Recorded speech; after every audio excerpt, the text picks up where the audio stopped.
আমার হাতে এটা কি দেখতে পাচ্ছ? এটাকে বলে পিপুল। তোমাদের ভালো করে দেখাই। এই আমি একটা পিপুল গাছের ডাল ভেঙে নিয়েছি, তোমাদের সামনে গিয়ে দেখাচ্ছি। বিজ্ঞানসম্মত নাম হচ্ছে পাইপার লঙ্গাম। এটা হচ্ছে আমাদের যে গোলমরিচ ব্যবহার করি না রান্নায়, সেই গোলমরিচ গাছের বংশের অন্তর্গত। এই জিনিসটা হচ্ছে লং পেপার।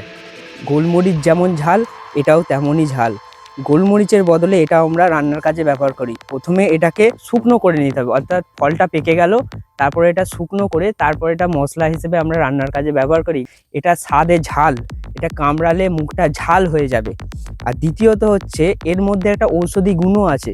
অনেক ঔষধ তৈরিতে, ভেষজ বা আয়ুর্বেদ ঔষধ তৈরিতে এই লং পেপার বা লম্বা গোলমরিচ ব্যবহার হয়। এই যে গাছটা দেখছো, এটা গাঁটযুক্ত গাছ। এখান থেকে এতটা একটা গাঁট, এখান থেকে এতটা গাঁট, এই গাঁটযুক্ত গাছ। আর এর পাতাগুলো দেখো একটু লম্বাটে আর একটু হার্ট শেপের আছে। এই পিপুলের গল্পটা কি তোমরা আগে জানতে, না আমার থেকেই প্রথম জানলে? আমাকে অবশ্যই কমেন্ট করে জানিও, আমিও তোমাদের কমেন্টের উত্তর দেব।